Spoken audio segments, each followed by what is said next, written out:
wese muri aya materaniro uhawe uburenganzira bwo kwicomokora mu bikubabaje ukicomeka akunejeje mu izina rya Yesu. Ugiye kuvuga ngo Mana nicomokoye mu madeni, nicometse mu bukire, nicomokoye mu gupfusa, nicometse mu kubyara ngaheka mu izina rya Yesu, nicomokoye mu bushomeri, nicometse mu kazi.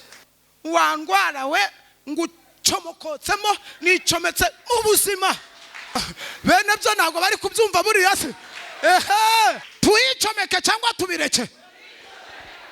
Yesu akurebe, Yesu akurebe. Abantu nubwo batakubona ariko Yesu akurebe muri aya masengesho. Yesu akurebe, akurebera abana, akurebera umugabo, akurebera business. Tera haleluya. Ndakumva mu birenge, ndakumva no mu mutwe, ndakumva no mu maguru, ndakumva umubiri wose ndetse no mu bienza. Tuvuga ngo amen. Kandi Imana irakubwiye ati mwana wanje ngo nguhaye business ikomeye, bimubwiriye mu musozi ejo agasubirayo, no kuwa mbere agasubirayo. Ufite ikibazo wewe ikikubwira business, tangira inzira. Wacuruza agataro ikaguhere umugisha, wajya Matewusi, wajya hehe. Imana ibwiye ngo natangiye, tangirana. Hano Imana yakubwiye ngo iguhaye umugabo, uri umukobwa, hano umaze icyumweru mu musozi, uzahavana amavuta ariko nta mugabo uzabona. Niyo mpamvu yabwiye kurira muga ati nzakujya imbere, ariko azaba yagiye. Ugumye aho ngaho ngo yarabimbwiye ngo uzaguma aho ngaho. Rwandiko Pawulo yandikiye Abefeso bice 5 ku murongo wa 23 haranditse ngo kuko umugabo ari we mutwe w'umugore we, nk'uko Kristo ari umutwe w'iki? Abari gusoma, ari ryo mubiri we, ni nawe mukiza wacyo. Ahangaha turahasubiramo. Kuko umugabo ari we mutwe w'umugore we, nk'uko Kristo ari umutwe w'itorero, ari ryo mubiri we, ni nawe mukiza. Akaba ari nawe mukiza wacyo. Mwakira ijambo ry'Imana. Ndabasuhuje cyane rero, turakundana. Ubundi niwo mwenda Kristo yaduhaye. Mugomba gukundana, ni itegeko. Hari ibintu bidasaba guhendahenda. Ntago Yesu yaduhendahenze ngo nyabuneka ngo muzakundane. Oya, nta kunegosiya birimo. Ni oda, ni itegeko. Yaravuze ati mukundane. Uzarebe ari ibintu ngewe nkunze abantu babashitsi, reka mbibwire. Ndi umupapa, mfite umudamu, mfite n'abana, ndi papa w'abakobwa n'abahungu. Hanyuma amazina nitwa Rusangiza Jean Dodier Dawidi. Izina bazi cyane ni Kajegerezo. Nijyo muzasanga kuri social media banditseho Kajegerezo. Hanyuma najyo ni ijyamateka. Hanyuma rero mbarizwa mu rurembo rwa Ngoma, hanyuma muri paruwasi ya Murehe ku itorero rya Gatuza. Hanyuma ndi umuvuga butumwa, nabonyemo bene data dusangiye amakuba n'ibyago muri Kristo Yesu. Hanyuma dusomye ijambo ry'Imana. Ijambo ry'Imana riratubwiye ngo ijosi ryawe, ibintu bisa naho bizimije ariko biraza kumvikana. Ijosi ryawe rimeze nk'umunara wa Dawidi, wubakiwe gushingurwamo intwaro, utendetsemo ingabo ibihumbi. Ngo amabere yawe ameze ng'ay'inyagazi, ngo zirisha mu myangange, z'isirabo zirisha mu myangange. Tindi jambo dusomye ravuze ngo nguko umugabo ari umutwe w'umugore we, ni nako Kristo ari umutwe w'itorero rye, akaba ari naryo mubiri we, akaba n'umukiza wacyo. Hanyuma aya magambo tugiye kuyavanamo icyifuzo tugiye kuganiraho. Ni insanganyamatsiko ivuga ngo icomeke muri Yesu ubone ubuzima mu izina rya Yesu. Tugiye kuganisha bavuga ngo icomeke muri Yesu ubone ubuzima. Hanyuma bivuga ngo ahandi hose wakicomeka nta buzima buhari. Niba ushaka ubuzima ndaguhendahenda, turasoza dusenga Imana nabo yari abantu bari baracomokotse, nabo yongera ibacomeke muri Kristo Yesu mu izina rya Yesu. Kubera ko kwicomeka muri Yesu nibwo buzima. Ubundi muzarebe telefone kubaho nuko icomekwa kuri prise. Telefone ishobora kwitwa telefone ariko nta muriro urimo. Kubera iki? Yabuze charge, ariko yitwa telefone irahari. Hanyuma bivuga ngo umuntu ashobora kwitwa umuntu akagenda akabaho ukamubona agenda, ariko kubera ko abuze ubuzima bwo kwicomeka muri Kristo akaba atahari. Bavuga ngo akagaragara ng'uhari ariko adahari, mu mwuka aba yarapfuye. Hanyuma iyi ndirimbo ya Salomo yayiririmbye ari umusore. Noneho iyi ndirimbo yayiririmbye ari umusore, hanyuma imigani, hanyuma yo yaje kuyandika amaze kuba umugabo. Noneho amaze gusaza yaherutse igitabo cy'umubwiriza. Hanyuma rero iri jambo dusomye ndashaka kuvuga ibintu bitatu, hanyuma tukiga ng'abanyeshuri, kandi ngeneye yuko mufata mukongeraho gufashwa. Kuko iyo umuntu afashe akongeraho gufashwa bimutindamo, ariko iyo ufashijwe utafashe bivamo vuba. Hanyuma turagiye rero. Kera twiga mu ishuri bavuga ngo partie du corps, la tête, retro et la jambe mal. Ubwo abize muri francophone barabyumvishije. Hanyuma bavuga ngo ibice by'ingenzi bigize umubiri w'umuntu, ngo umutwe, igihimba, amaguru n'amaboko. Namwe barabibakoresheje. Hari ibintu bigenda biba update. Ndibuka banjyana mu ishuri kwiga primaire kugira ngo banyemerere kunyandika, barambwiye ngo mfata akaboko ngo ngore hano ku gutwi. Ariko ubu ngubu nsigaye ndabona batababwira ngo mushireho hano mukore ku gutwi. Kare uragenda bakakwandika ukiga. Hanyuma njyewe ngiye kubigisha noneho ibice bitatu Imana ikoreramo. Hanyuma ariko ndaza kubishushanya nifashishije umubiri w'umuntu. Icyambere ngiye kwifashisha umutwe, nifashisha umuhogo, nifashishe n'igihimba. Ni ibintu bitatu. Hanyuma umutwe ndaza kuwugereranya, uretse no kuwugereranya twarangije kumenya icyo uvuze. Umutwe ni Kristo. Noneho twasomye ngo ijosi ryawe rimeze nk'umunara wa Dawidi. Uwo wabwirwaga rero ijosi ni njyewe. Noneho ijosi uravana ijosi, noneho atari ukurikuraho mu rwego kugira ngo isomo ryumvikane witerekeho. Ubwo twebwe duherereye hano ku ijosi. Noneho aravuga ngo Kristo ni umutwe w'itorero kandi nijyo mubiri we.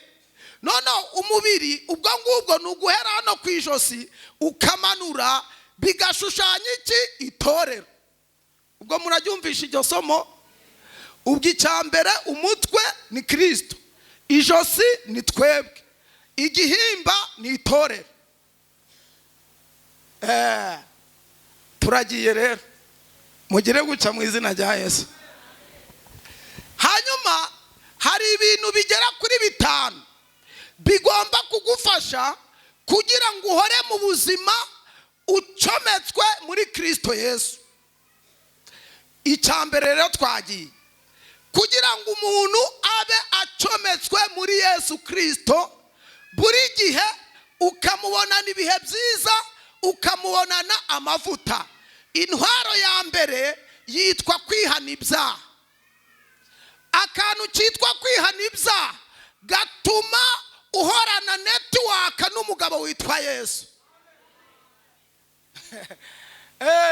Rero umuntu utihana ibyaha, buri gihe uzajya uragenda ariko umenye ko wacomokotse mu buzima, kandi wowe uzi kuriho ariko nturiho. Kugira rero ngo ugire ubuzima bwuzuye, ugomba guhora ucometswe kuri uyu mugabo witwa Yesu. Intwaro ya mbere rero ni ukwihana ibyaha. Uzareba iyo umaze kwihana ibyaha, wumva hari ibintu bikuvuyeho, ukumva n'ijwi ry'Imana ryongera kuvugishije, ukongera ukitwa umwana w'Imana. Bivuga ngo mu gihe utarucometse kuri we, wari ikindi kintu. Ntabwo Imana ijya kukwita ngo mwana wanjye, hari ahantu ibigucomokoye ikongera ikakuzana. Kuko uyu munsi ndumva nshaka gusenga ku rwego mpuzamahanga, kuko uko navuganye nayo, tuvuge ngo amen. Muhizi nje navuganye nayo, maze nawe uriye waje ejo bundi nawe yakubwiye ko atangiye kuzajya yumva. Ariko mwebwe bite byane, icyampereza mwese mukazajya mubyumva ahubwo, kuko ibi ngibi ntabwo byagenewe abantu bamwe, ni ibyacu twese, ahubwo biterwa n'umwanya iri kukubonamo, biterwa n'aho uri. Rero navuganye nayo, ndabasengera nimba mu Imana. Ubundi kugira ngo amavuta agukorere, biragusaba kuyikonegitaho, ukayicomekaho kandi ukayizera. Tuvuge ngo amen. Nanone haleluya. Ejo hashize nabonye gukora kw'Imana, uyu munsi nabwo nabonye ibitangaza byihoraho. Reka mbabwire kandi ngiye mpanura ndi kureba, ntabwo binsaba ngo mbume. Reka mbabwire mwese uko mwicaye hano, abantu mwakomeje kundeba, mwarangije kubona Imana iri muri aya materaniro, igiye kubakorera igitangaza, murataha muraza kumbwira hari ibintu natangiye kubona byatangiye kuremeka.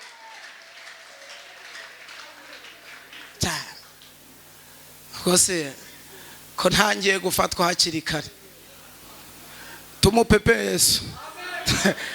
Reka nifate gake gake. Hanyuma intwaro ya kabiri, nari ndi kugira ngo yaza amakuru ahantu ndi kwerekeza. Intwaro ya kabiri ni yitwa amasengesho. Intwaro yitwa amasengesho yongera kuguhuza na Yesu. Hari igihe wumva wakayutse, wakamutse, none wakicomeka mu yibiri, wakicomeka, none ukumva ibintu ukumva nyine ijuru nawe mwabaye connect, mbese ukumva bimeze neza. Amasengesho rero aducomeka kuri uyu mugabo witwa Yesu. Tuvuge ngo amen. Ndafashijwe. Ikindi cya gatatu, iyi ntwaro yitwa gusoma ijambo ry'Imana. Gusoma ijambo ry'Imana nabyo bigucomeka ku mwana, kubera ko ushobora kuva hano ntinakuvugisha, ntumve n'ubuhanuzi, ariko wagera mu rugo wategura Bibiliya, wasoma ijambo ry'Imana ikavugana nawe iciye mu byanditswe byera. Komera Imana amashyi niba wumva Imana yavugana nawe mu byanditswe. Tera haleluya. Imana ivugana natwe mu buhanuzi, itavugana natwe mu buhanuzi, ikavugana natwe mu iyerekwa, itavugana natwe mu iyerekwa, ikavugana natwe mu nzozi, itavugana natwe mu nzozi, ikavugana natwe mu ijambo cy'Imana. Nubu irimo iravugana nawe, irimo iravugana natwe, kandi Yesu we ushimwe. Ubu nabaye ikamyo nziza itwaye ibicuruzwa bya Yesu, kandi icyo ngundira izi marishandize za Yesu ntizibora, ntizimundwa, mbese zihora ari nshyashya. Keretse wowe nuba inyanda, naho ikamyo iri hano irapakiye, Yesu yatetse, Yesu yagize ute? Yatetse. Ikindi rero, reka ndi kwihuta kugira ngo nsenge, mbasengere ku rwego rukomeye. Iyindi ntwaro ni iyitwa kwizera. Kugira ute? Kwizera.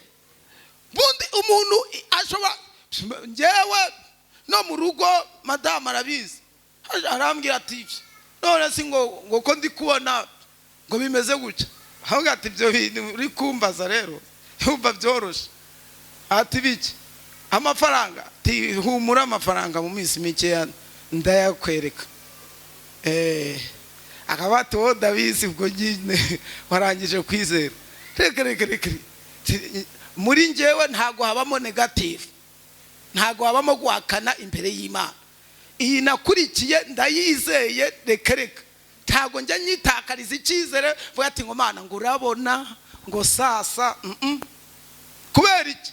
Abantu bashobora byinshi bagashobora nabiki, ariko nta muntu wari watangaza avuge ko ashoboye byose keretse Imana yacu. Jehova Shammah, Jehova Adonai, Elohimu niyo Mana ishoboye. Niyo mpamvu nyizera.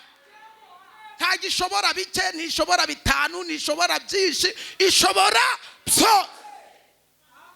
Kandi no mu bintu byayitangaje ngo nta kibazo na kimwe yari yajya gukora ivuge nk'iki kirankomereye ngo reka manze najya gufata y'ibiri. Ibyigezeho byose isanga bicoroshe.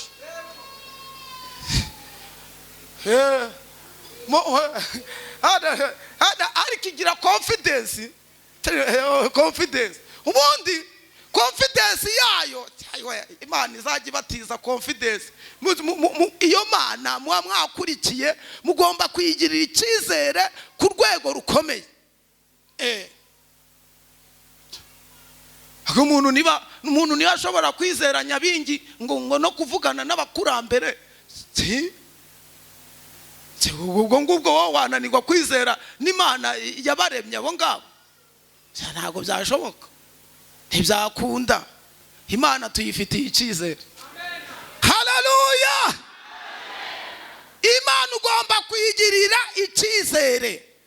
Kandi mbibutse neza yuko ubundi Imana yacu, ubundi nta mukozi w'Imana kugira ngo ukorane n'Imana ibintu bikomeye, munyumve cyane, hagomba kubonekamo akantu ko kwiyemera. Kwiyemera ntabwo ari icyaha, ahubwo icyaha ni ukwishira hejuru. Kubera ko ari ukwiyemera, Yesu yaba yarabitangije igihe yabwiraga abayuda, akababwira ati ngo data arakora, n'uyu munsi nanjye ndagira ute? Ndakora. Agiye kuzura Lazaro, kubera ko yemera umurimo, agomba kugira akantu ka confidence ko kwiyemera. Aba ngo data ntabwo mbikoze kubwaba, ndashaka mbikore ariko kubwaba abantu bangikije. Nsanzwe neza nzi ko unyumva, ariko kubwaba abantu ndagira ngo ukore igitangaza. Nta mukozi w'Imana utiyemera, ikibazo ni ukwishira hejuru. Muhereze Imana icyubahiro. Ugomba kugira confidence. Impamvu ntabwo ari ukwiyemera bimwe bisanzwe, ahubwo uri kwemera ikikurimo ugamije yuko ikikurimo gihabwa icyubahiro. Iyo wiyemera uri kugira ngo Imana yawe ihabwe icyubahiro, Imana ikorana nawe. Hari ibyo muzabibaze Eliya, yariyemeye, haba ati njyewe Eliya imvura ndayitwaye, kandi izongera kugwa ngize uti nabishatse kandi ntiyigeze binamubwira ubwo ntiyiyemeye muryango niwe wiyemeye se yiyemeye ikimurimo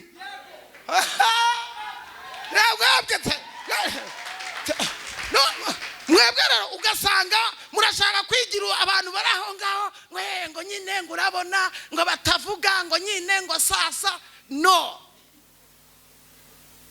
konza kuzajya urigira gucyo reka iri muri wowe ugomba kuyumva ukayigirira confidence ukabata ndabizi neza sanzwe neza ko nzi kutuye muri nje ko ari gitangaza mu izina rya Yesu. Haleluya.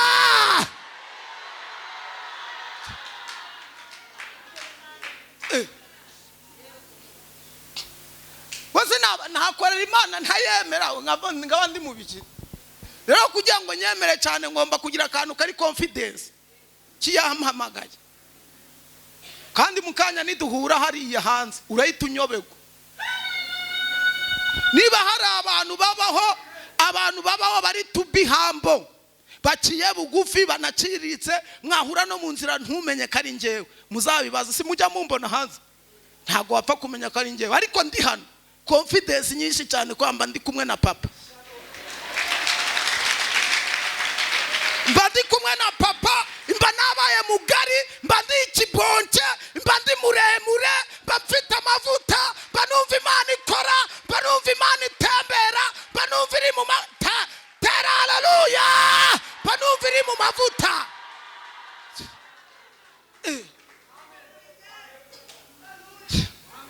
kandi mbibutse neza yuko iyo badereze umuntu urahagararira umuyobozi mukuru mundi mu mategeko biba bisa naho angana nawe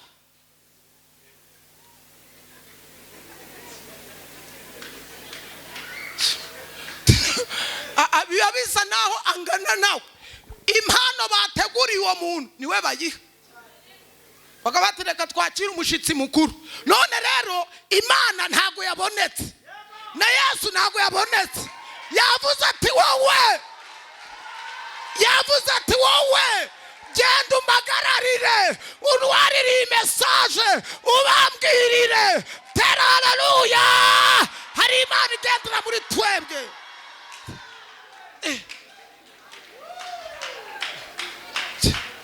kandi ijambo avuga arivugana confidence kamwabaye mute mwebwe hone nje muzu wanyohereje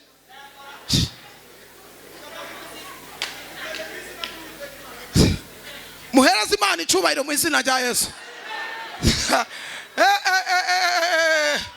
Uwo muntu mwicaranye mu ikiganza umubwiye ngo ntucisuzugure uri w'agaciro mubwiye ngo ntucisuzugure hari ikikubitsemo hari ikikurimo hari ikikugendamo hari ikigukoreramo ishoboye byose n'intwari mu ntambara tera haleluya pewa tokita peli wazoni maigo protakomelaso paigo Imana igomba gukora igitangaza muri aya materaniro.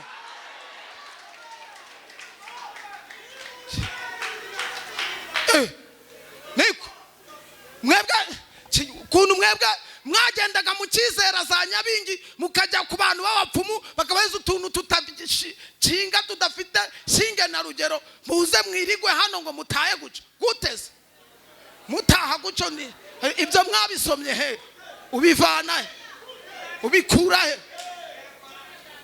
so bintu byo kwiri gutanga ibiraka wakizaye ngagucomeka mu mugisha wawe ugataha uhura n'igitangaza cy'Imana uri mu biki wowe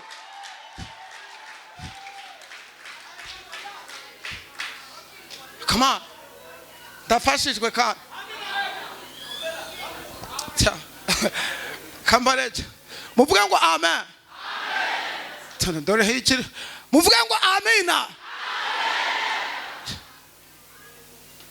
sawa iyindi ntwaro ishobora gutuma guhora ucometswe kuri uyu mugabo witwa Kristo ni intwaro yitwa kubaha abakozi b'Imana kuko bashobora kuguhuza n'ikintu wari warasengeye imyaka n'imyaka kandi iyo witwaye neza kita gicamo, ariko witwaye nabi bishobora no gutinda.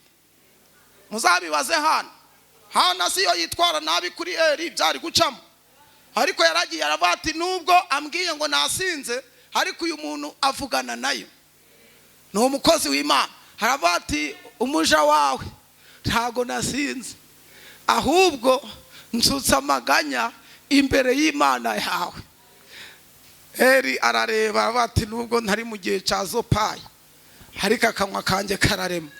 Jambo riravuga ngo akanwa k'umukiranutsi kararema. Ahita avuga ati mugore, none ahangaha icyo waje gusaba Imana ikiguhe. Ya tala male sobeni wasokita. Nyeganyeza babiri ubabwira ngo icyo waje gusaba Imana ikiguhe. Munyeganyeza umwe icyo waje gusaba Imana ikiguhe. Iguha igishoro, iguha amafaranga, iguha urubyaro, igukiza igadeni, igukiza ubwo burwayi, igukiza diyabete, igukiza kanseri, itopelewa. Tena haleluya. Pewa Imana ikiguhe.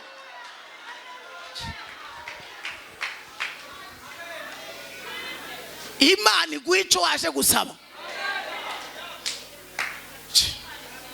Sa tuvuge ngo amen.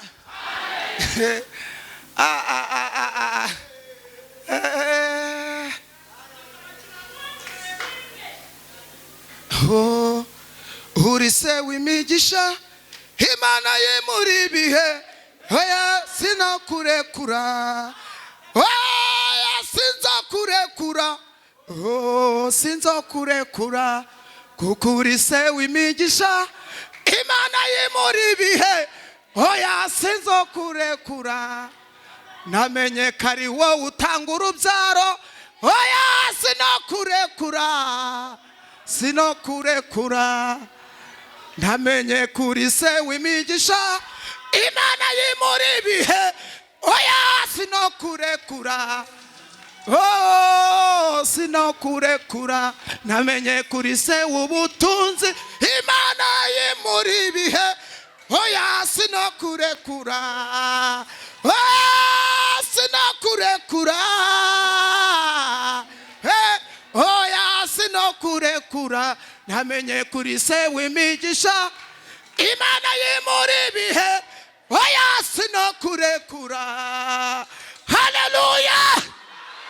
Telazo nilifo ntago namurekura, namurekura.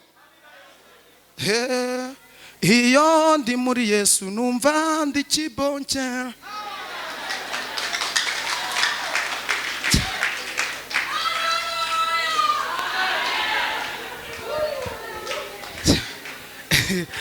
Haleluya. Praise haleluya. Hibuka amagambo meza nsabira abanyishimira, kandi abanzi banjye nabo ubahe kukumenya, ubagasanire kumwuzuro, ubahe bure wenda bazahinduka babone kurukundo. Abo dusangiye abo dusangiye umurimo, ubahe bure ubagasanire byuzuye, datuborohereze. Niba ngugiri umugisha unyibuke, ijisho cyawe nirimbeho. Telema nibihe ineza yawe, ineza ya wimberekeze kundunduro. Iri ni sengesho, iri ni sete kumeneyu mutima. Icyo nsaba tugumane, niba ngugiriye umugisha, nibangugiri yehumugisha unyibuke ijisho ryawe nirimbeho ibihe n'ibihe ineza yawe ineza telema cheze kundunduro iri ni sengesho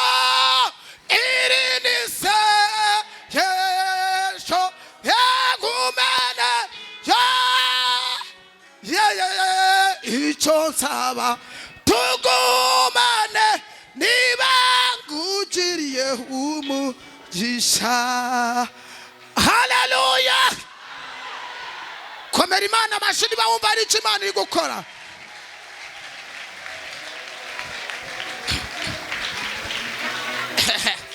Charara.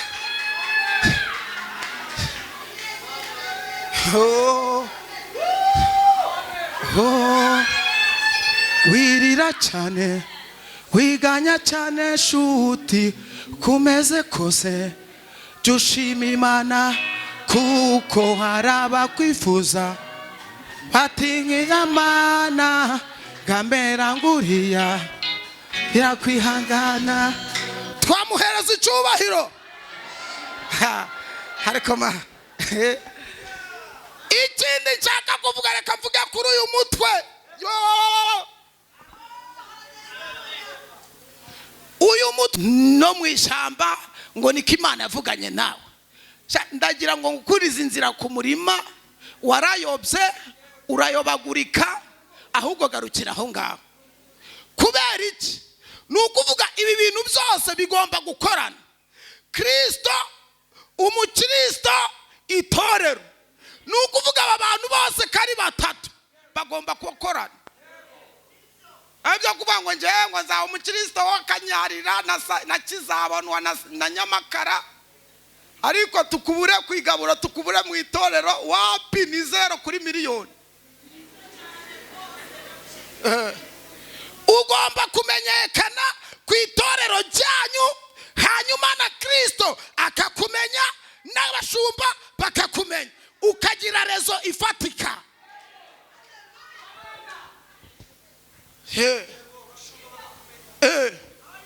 Mwe muri aho ngaho nuguma ninga abantu usanga Imana ibwira ibintu ho kugira bajye aho bikoregwa bakagumayo buri kubyica. Ubundi Imana ni kubwirira imodoka ku musozi ntihaba imodoka. Ugomba kumanuka ukajya kureba aho bazikorera aho bazigurira kuri majego aho bibera ukanazisura ukabaza uko zigura. Nuguma ku musozi uzahavana amavuta ariko ntabwo uzahavana imodoka. Kandi Imana irakubwira ati mwana wanje ngo nguhaye business ikomeye bimubwiriye mu musozi ejo agasubirayo no kuwa mbere agasubirayo.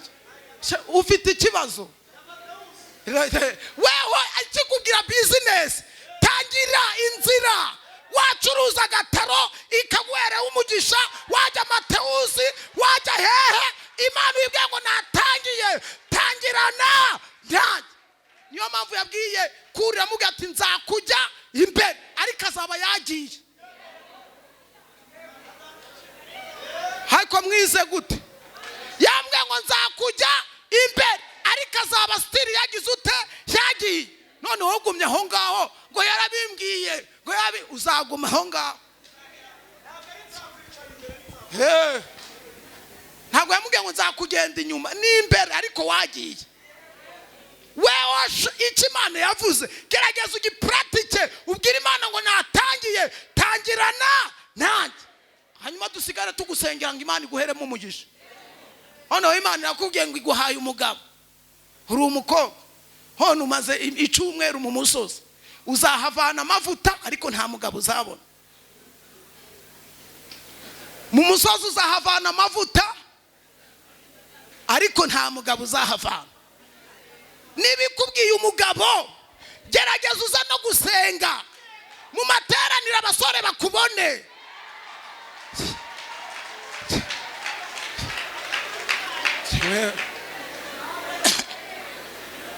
bakubone nugera mu materaniro umva ngo utize ubwenge ntukapfe gucyo gusa ugasanga turavuze ngo muture ntuza gutura ngo muhaguruke ntuhagurutse bazakubona ryari bazakubona ryari wowe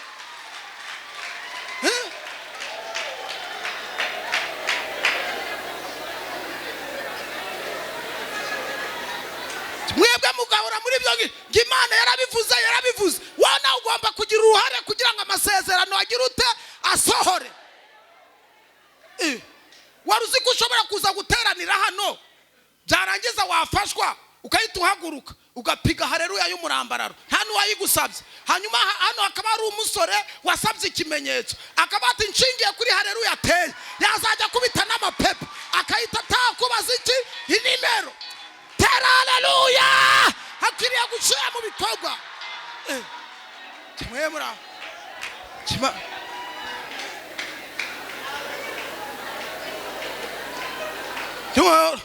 kuri aho ngaho muvuge ngo amen. Abahari muvuge ngo amina cyane. Siko bimeze se? Wowe aho ngaho ngo Imana ngo yarambwiye ngizampereza imodoka ngo yabimbye nyine turabizi yabikubwiye uri gukora iki? Imodoka izahanuka mu ijurize ngo yarambwiye ngizama imodoka ngo nzagenda nicaye uzakomeza ubiririmbe gucyo gusa. Niba yarakubwiye imodoka amategeko agenga imodoka urayazi, fata igazeti wiga amategeko y'umuhanda ujya kwiga ikinyabiziga ubone perime wibwete dore ngiyi perime ntago ari yo guhinga ibijumba si yo guhinga amateke niyo gutwara imodoka. Pereza icyo twagize ute icyo twavuganye.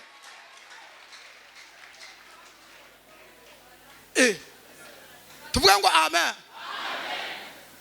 Ubu ngubu nge yampaye perime ya A ariko ntago nzajya ndagenda kuri moto no, hahise mpindura systeme kuko yambwiye imodoka. Ubu ndi kwiga imodoka kugira ngo mu modoka z'abakire ziparikitse ahangaha hazajya habari mu yanjye mu izina ryande cyaye. Ariko stili nawe urumva naratangiye gira ngo izapfa kuza gucyo. Ibyo ndi kubabwira mu nteruro imwe biravuga ngo ni ugutera intebe hafi y'amasezerano ntukayajye kure. Ujye uyajya hafi aho ngaho tumupangira icyubahiro Yesu. Haleluya. Hanyuma rero ndashaka kubabwira uyu mutwe mbibutse neza yuko ibyo mukwiriye kumenya ubwongo buba ku mutwe. Ubwongo buba ku mutwe. Ntago wagenda ubwongo butakubwiye ngo genda, ntiwanahaguruka ubwongo butakubwiye ngo haguruka. Byose bibera hano mu bwongo. Bisobanura ngo ubwongo niba buba ku mutwe birasobanura nibwo butekereza bugahereza ibindi bice byose by'umubiri. Biravuga ngo Kristo ni utekerereza iki itorero agasunikira mu bashumba no mu bakozi b'Imana. Dukomereye amashyi menshi cyane. Ni utekerereza itorero. Tuvuge ngo amen. Ni uritekerereza yamara kuritekerereza akamanurira mu ijosi. Ijosi rikahita ritangaza tukahita tuza tukayasenga. Tuvuge ngo amen. Icyo ukwiriye kuba tayariho ni ukumenya ngo mbese iri josi ricometse ku mutwe cyangwa ryaracomokotse. None wasanga ridacometse ku mutwe ukongera ugashaka icyatuma byongera gucomekwaho. Hari abantu baba bari aho ngaho bari kubwira Yesu bakavuga ati ngo Yesu ngo duhereze duhe turi hano kandi baracomokotse. Irabinyuzahe? Ntago ibyo kujya Imana yabiteganyije ko bica mu gutwi bica mu ijosi, kandi ijosi rigomba kuba riteye ku mutwe. None urasaba imigisha ucometse. Urimo uramubwira ngo aguhe arabinyuza he? Ucometse. Rero nukuvuga ntago byashoboka. Birashaka ngo umusabe wizeye neza yuko ucometse kuri we. Hano wowe waracomokotse mukanya turarangiza amasengesho uhita ujya kwa Nyabingi, uhita ujya kubaza abakuru, nurangiza ati Yesu mpereza biracaheze ibira bihabwa abantu bacometsweho neza. Imana yongera igucomekeho mu izina rya Yesu. Imana yongera igucomekeho mu izina rya Yesu. Tu Imana icubahira, Imana ishimwe. Biravuga ngo ikindi cya kabiri mukuriye kumenya, ku mutwe niho honyine haba amatwi. Haba iki? Amatwi aba ku mutwe, ntagateye ku ijosi, ntateye no ku gihimba. Bisobanura ngo ndagira ngo ntangaze iri tangazo, abantu mwaje muri aya materaniro ntuzongere kwirigwa urashavura ngo ariko ngo njyewe ngo ntago munyumva, ngo ndavuga ngo ntimunyumve, ariko muranyumva cyangwa ntimunyumva. Nibashake bashiremo n'ibiti, nibashake bashiremo n'amapamba, nibashake bashiremo n'ibiganza, ntibakumve. Ariko nyiri torero afite amatwi, nyiri torero aguteze amatwi. Wavuze ngo amen. Uwo muntu mwegeranye murebe mu maso mubwire ngo Kristo arakumva. Mubwire ngo Kristo arakumva. Nubwo muyomba atakumva, shangazi ntakumve, tonto ntakumve, aba bashumba ntibakumve, abahanuzi ntitukumve, ariko Kristo nyiri torero agira gute? Arakumva. Kuko ku mutwe niho haba iki? Amatwi. Hari ubyakiriye ngo atere haleluya.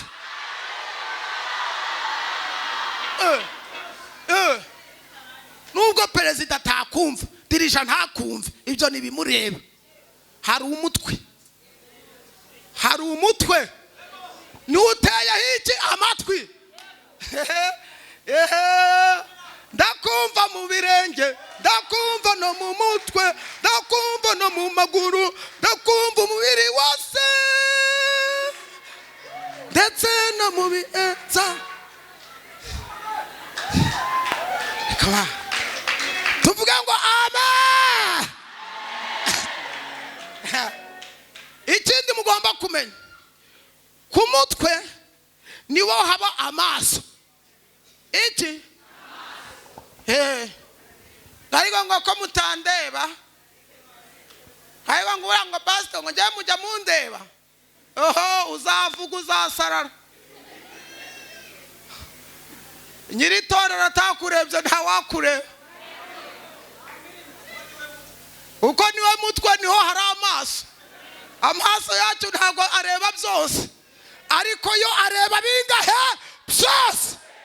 Munyeganyeza umugengo Yesu akurebe, Yesu akurebe. Abantu nubwo batakubona, ariko Yesu akurebe muri aya masengesho. Yesu akurebe, akurebera abana, akurebera umugabo, akurebera business. Tera haleluya.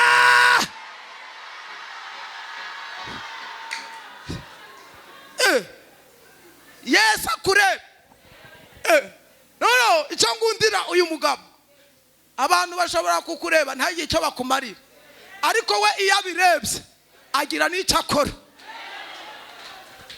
Muzabibaza abanyegiputa ngo yitegereza abanyegiputa maze irabatungura. Kureba gusa, kureba gusa. Ntabwo yavuze ngo ikubita umugeri, ntabwo yavuze ngo ikubita urushi. Oya, yakoresheje amaso ngo yitegereza abanyegiputa, irabitegereza bacikama igikuba, irongera irabahindukiri kuri nziga ku magare yabo. Warengeraga Abisiraheli, wabakuye mu maboko ya Farawo, wabambukije ya nyanja itukura.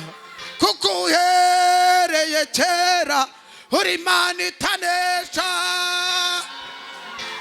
Turakwemera, turakwemera, turakwemera, turakwemera. Tera haleluya.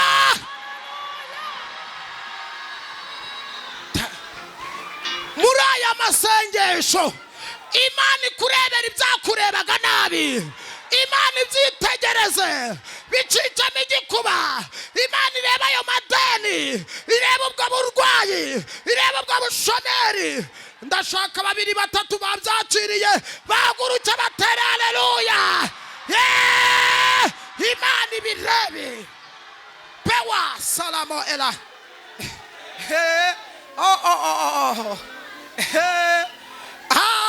Amaboko y'Uwiteka arakomeye. Amaboko y'Uwiteka arakomeye. Amaboko y'Uwiteka arakomeye. Amaboko y'Uwiteka akomeye. amaboko y'Uwiteka arakomeye. Hallelujah. Topi walas talamala wasirimo pawani mado simolego pelila zonima pali waso katobini wazo igo komerimana mashindu umbari chinu jukoretse ela sala igo pelalo sama ela go. Abantu mwese mwari mugwaye amaboko arakize mu izina cya Yesu. Ibyo bintu byanyagatagamo, ibyo bintu byajagararagamo bivuyemo mu izina cya Yesu. Komera Imana amashyi byarangiye. Cyo nta kindi tubivuga.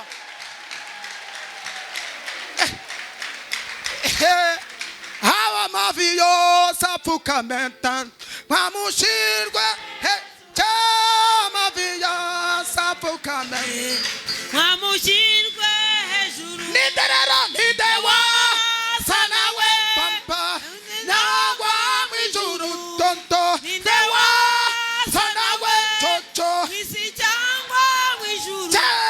mavi yose apfukamenta nkamushirwe sawa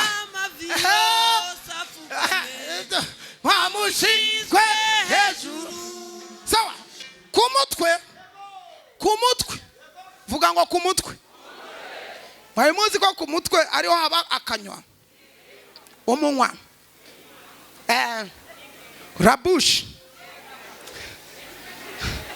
la bouche se trouve dans la tête. Tumaze kucibagirwa igifaransa. Hallelujah. La bouche se trouve sur la tête. Yes, d'accord. Oh. Ugo ni mau. Hanyuma uyu munwa icyumara n'iki nukuvuga. Nukugira ute? No, niyo wa muntu yavuze 120 mu gushimisha ngo mwijuri mbere y'Imana fitu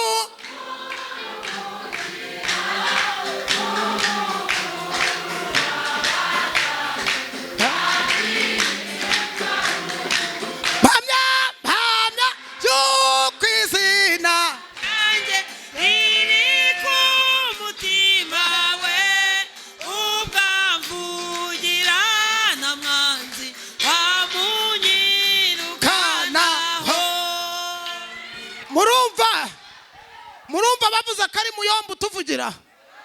Mwumvise ari shangazi, mwumvise ari pasitoro. Kubera iki akanwa kaba hehe ku mutwe, kandi umutwe ni Kristo. Hashimwa Kristo tuvuganira mu izina rya Yesu. Hashimwa Kristo kuvuganira. Imana ishimwe mu izina rya Yesu. Tera haleluya. Pewa soketa mewa. Ndagira ngo mbabwire ngo nubwo mwicaye hano hari akanwa kari kubavuganira.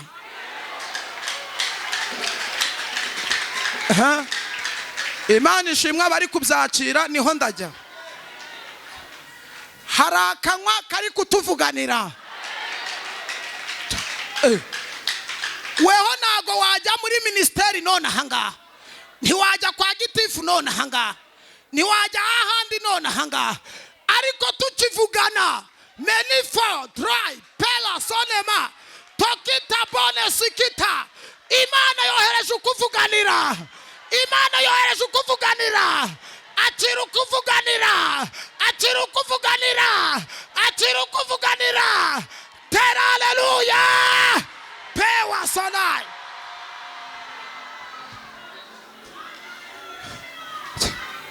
Vuga ngo birakemutse. Vuga ngo birakemutse. Yesu arakuvuganiye. Ahubwo Yesu agize gute? Harakuvuganiye. Komera Imana amashyi, ndabona Imana yatangiye gukora ibitanga. Cyangwa data we. Niyo mpamvu ngaho data na mama bataba. Warabaye Mana. Aho data na mama. Warabaye Mana urandengera. Aho data na mama bataba. Warabaye Mana urandengera.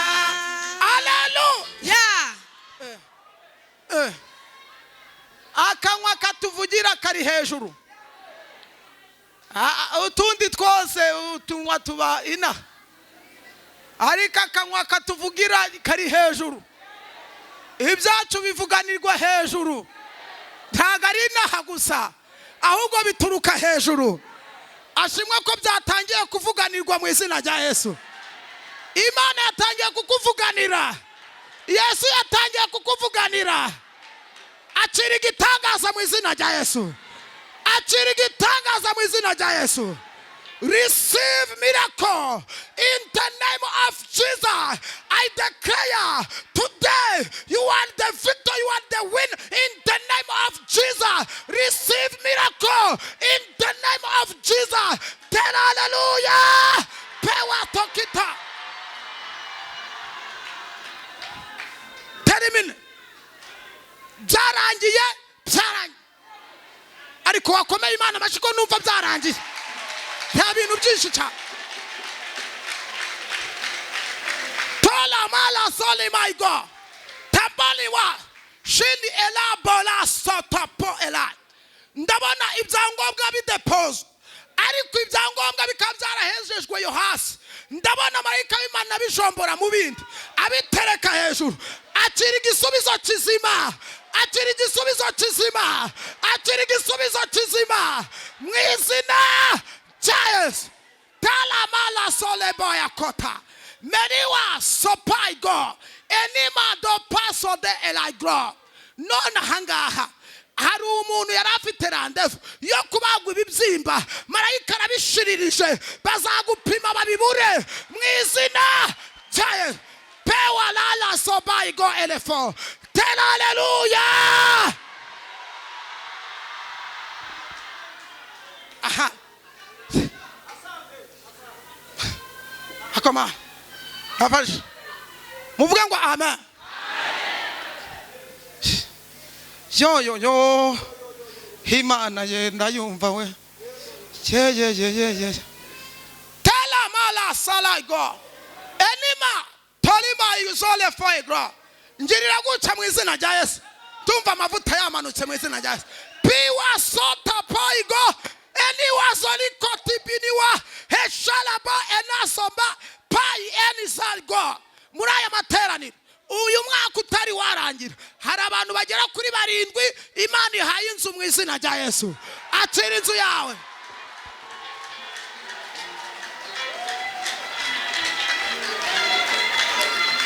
Poliwas tugeze mu mwanya wo kwakira ibitangaza by'Imana. Tugeze mu mwanya wo gutana ibisubizo byacu.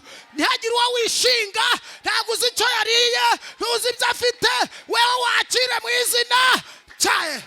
Komera Imana amashyi, ndabona ibitangaza bikore.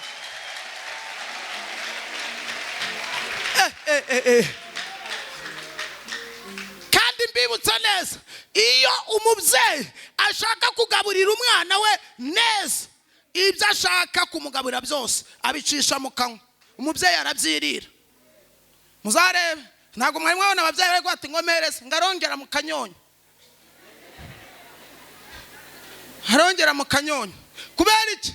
Niyo mpamvu twasomye ngo amabere yawe ameze ng'ayinyagaza, amabere bakugituza. Kandi gituza gishushanya iki? Itorero.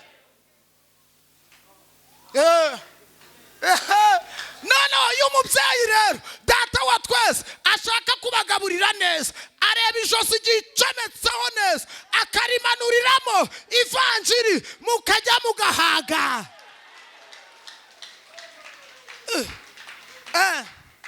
Urumva mu ijuru batatetse? Urumva mu kanyonyo nta kintu kirimo?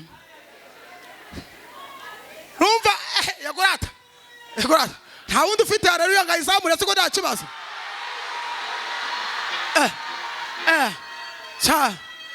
Nose mugira ngo aka kanyonyo ka hano kabugavire tuje tukonka tukumva nta kirimo twagaruka. Reka umwana yo akuruye inyonyo agasanga nta kirimo itarira byanarenga agahita asinzira kuko mu kanyonyo nta kirimo. Ariko ndashimira Imana yuko aka kanyonyo harimo ikintu. Ndashimira Imana yuko kandi icyo ngundira iyi Mana kuri ribere ryayo nta muntu usunika undi, uri wese yonyera hageze. Fatiraho ngaho, fatiraho ngaho, fatiraho ngaho, fatiraho ngaho. Haleluya. Mwijuru iwacu zirakamwa, mwijuru iwacu zirakamwa, mwijuru iwacu zirakamwa, mwijuru iwacu zirakamwa, mwijuru iwacu zirakamwa. Amata y'umwuka wera, amata y'umwuka wera, yewe amata y'umwuka wera, amata y'umwuka wera, amata y'umwuka wera, amata y'umwuka wera, amata y'umwuka wera, amata y'umwuka wera. Haleluya. Come on. Inyonyo harimo ikintu umwana aronka kongera kiyongeza. Nimwiyongeze ntacyo bitwaye, nimwiyongeze ntacyo bitwaye. None umwana wonse neza rero adahendahenda amashereka, urumva uyu mwana ahagararira ku gihe, arahagarara ukabona ko yonse kabisa. Yanavuga ukabata uyu mwana yaronse. Yagurata mama ntagagwara bwaki. Uyu mwana arahagarara ukabata uyu mwana yonse he, ati dore mama umubyara, ati sha urasa na mama wawe tigose. Ndashimira Imana yaduhaye abashumba batuma tutagwara bwaki, tukabona abakozi b'Imana batugaburira ibyo kujya byo mu mwuka. Kandi uyu mwana rero iyo ahagaze neza uhita ubati kweri. Noneho uyu mwana waruzi kagera ku myaka 5 cyangwa 4 akajya kuvoma akajerekani akagaterura. Mbese uyu mwana ntawe umubwiriza gukora, ahita yibwiriza, abafite imbaraga zo kugira ute zo gukora. Umwana wonse neza akurazi neza yuko gutanga 1/10 n'amaturo bigomorora imigisha, tukabura naho tugira ute tuyikwiza kubera ko yonse neza. Tuvuge ngo amen. Mwongere mwonge neza, muvuge ngo amen. Uzi umwana wonse neza baramuga ati duherekeza abashitsi, akabati nari mfite na 500 ariko desa ndayabaha. Kuko yonse neza azi yuko gutanga bihesha umugisha kuruta kuhaba. Byo nibyo yonse.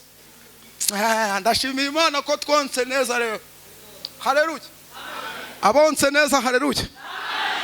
Twese haleluya.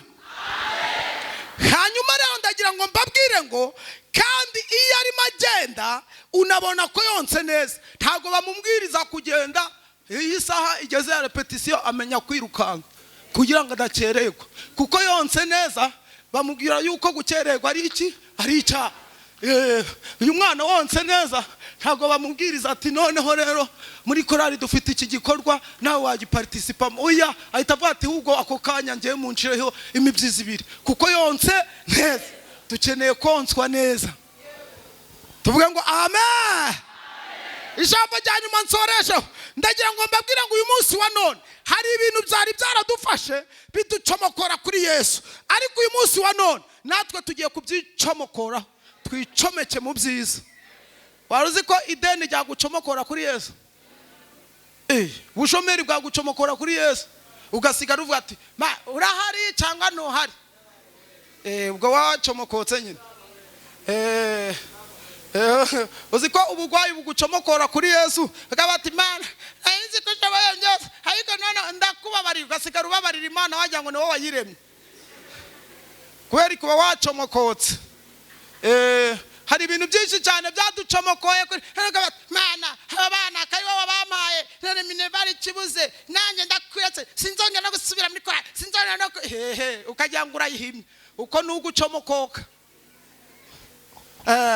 Ariko uyu munsi wa none tugiye gutangariza Satani n'abadayimoni tumubwiye ngo nubwo wari waraducomokoye ariko tukwicomoyeho twongeye kwicomeka kuri nyir'ubuzima, tugiye kwicomeka kufite byose, tugiye kwicomeka ku ntare yo mu muryango wa Dawidi. Nyeganyeze ho mwicanye mubwiye ngo tugiye kwicomeka mu migisha yacu, mubwiye ngo tugiye kwicomeka mu migisha yacu, tugiye kugucomokora mu bukene, tugucomeke mu bukire, ndagucomokora mu bugwayi, ngucomeke mu gukira, ndagucomeka ndako Mana we tera haleluya.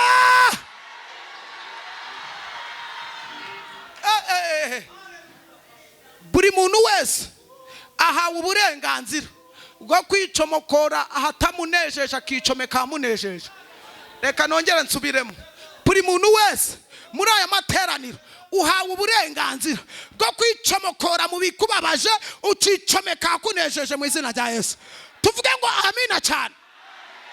Mbese ugiye kuvuga ngo Mana nicomokoye mu madeni, nicometse mu bukire, nicomokoye mu gupfusa, nicometse mu kubyara ngaheka mu izina rya Yesu. Umbeze abate nicomokoye mu bushomeri, nicometse mu kazi. Ariko bene byo ntabwo bari kubyumva buriya se. Ariko hoya tuyicomeke cyangwa tubireke.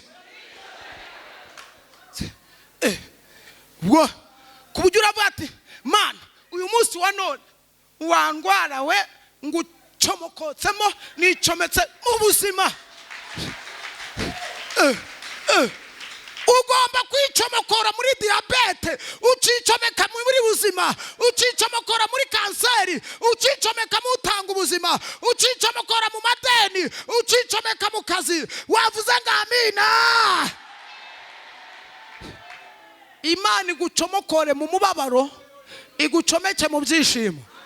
Imana igucomokore mu gahinda, igucomeke mu munezero. Imana igucomokore mu bikurwanya, igucomeka aho bagukomera mu mashi. Komera Imana amashi menshi cyane, Imana ibahe umugisha.